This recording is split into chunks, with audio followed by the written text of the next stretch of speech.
Alex, since you left the States. That was over 10 years ago now. You suspected he was responsible for the accident at your base in the Caribbean. But at that point, Zero was already bedridden.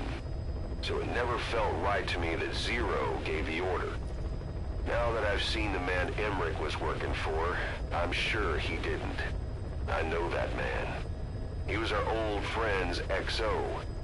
A man without a face. Not one you want to look at anyway. Skullface. He's the one who destroyed your base 9 years ago. The unit he commands, XOF, was Cypher's strike force, but he's since split from Zero and used XOF to usurp control over Cypher itself. In other words, the Cypher we're hunting isn't Zero. Beyond Zero is a void that's even darker. Skullface. A sniper known as Quiet is lurking in the Afghan wilderness. This Quiet has performed a string of hits on Soviet officers. The attacks always occur in the same area, but sweeps of the area turn up no traces whatsoever. They've even posted guards, but they never spot a thing.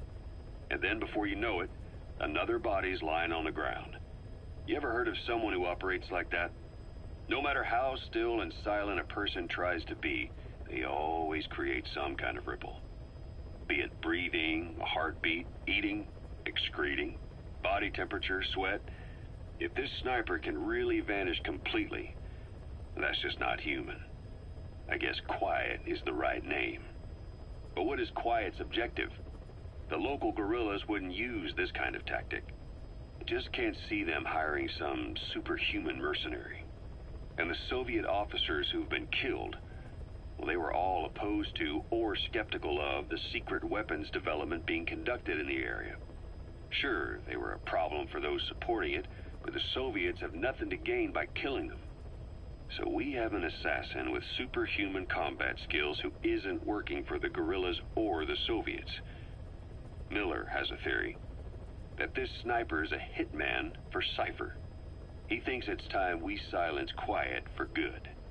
But I'm against the lethal treatment. I say we bring the sniper back alive and break that silence. Because even if this Quiet doesn't say a word, there's still plenty we can learn. Just remember this, boss.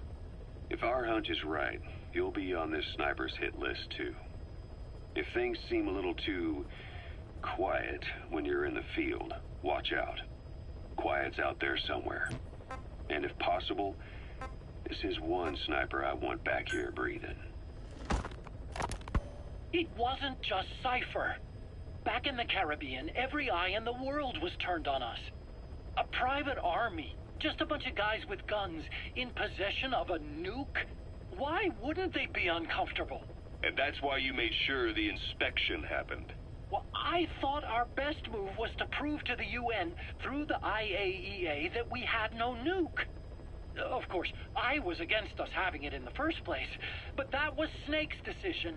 The boss wasn't responsible. Well, don't get me wrong, I still believed in Snake. I thought I was making the best decision for all of us, that's all.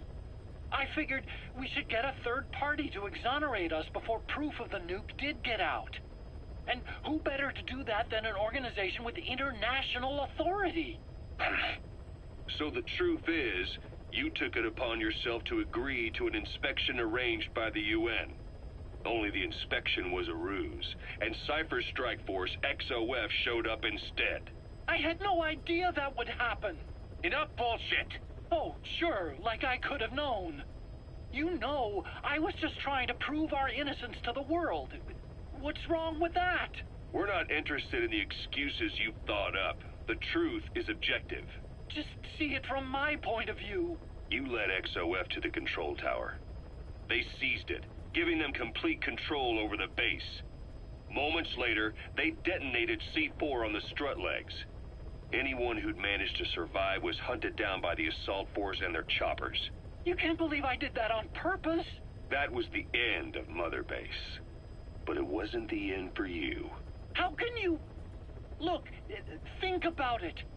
I lost something too. I built Zeke and it got buried underwater. I am a victim. That raises the big questions.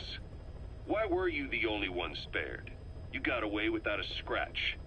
Why did Strangelove leave the base on the eve of the inspection? You two were close. Strangelove? And how did you manage to build something that surpasses Zeke in every way?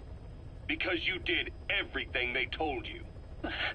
You're the only one who didn't lose a thing. That is the truth. I was taken away against my will. Skullface forced me to do his research these past 9 years. He used me. I lost 9 years.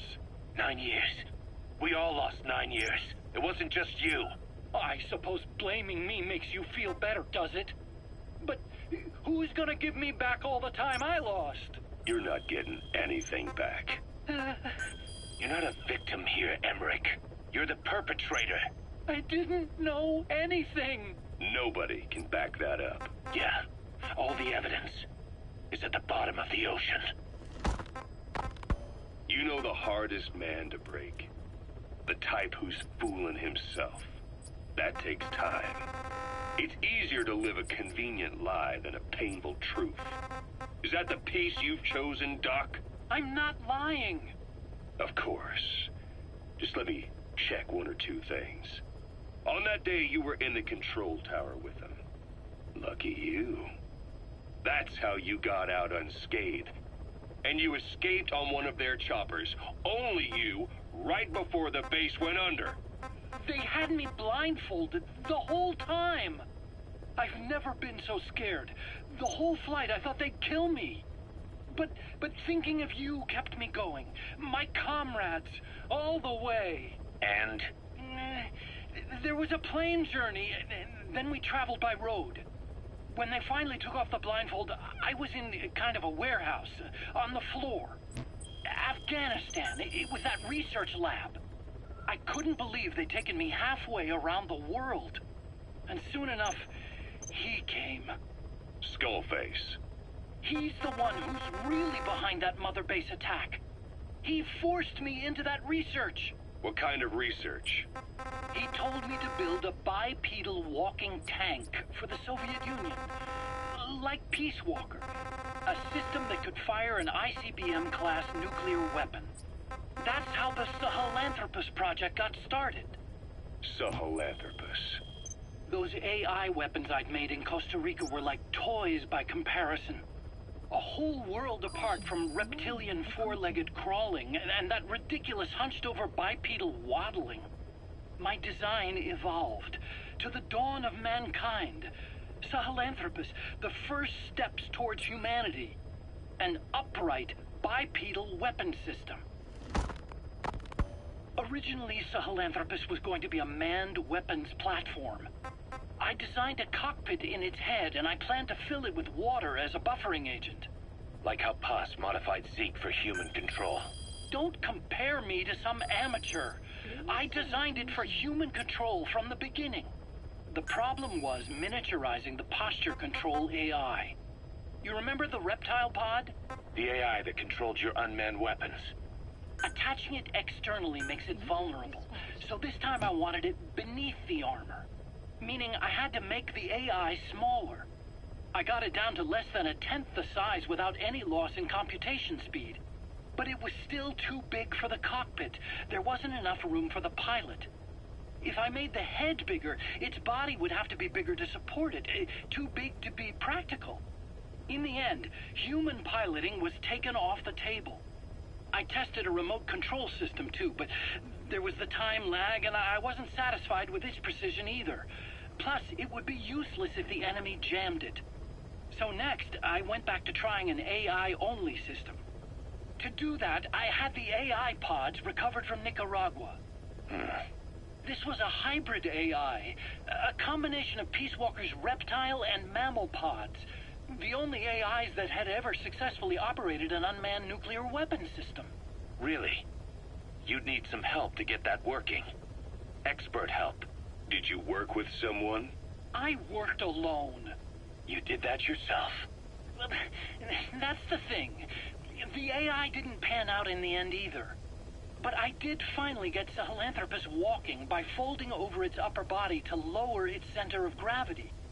The first upright bipedal locomotive weapon system in the history of mankind. I guess technically it falls into the anthropoid ape category. I don't see the benefit of having it stand taller. On terrain with significant differences in elevation like Afghanistan, you need a body that's vertically adaptable. That also lets it attack from long range while using mountain ridges for cover. So, making it walk upright was the most important factor in giving it superior height capability. As the name suggests, that was the whole point of Sahelanthropus. But I was being pushed for results. Having the AI mounted externally would have been the fastest way to get it working. I just needed more data so it could maintain its balance. But Skullface refused to wait. He dismissed the idea of AI control and took Sahelanthropus away from me before I could finish it. But it was walking when it came after you. That's just it. I don't understand how Skullface got it to move upright, without a pilot or an AI. And walking at that speed, too. It's beyond anything I could have imagined. This is like the Wright brothers making it to the moon.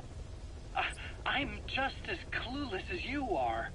So this Sahelanthropus, where is it now?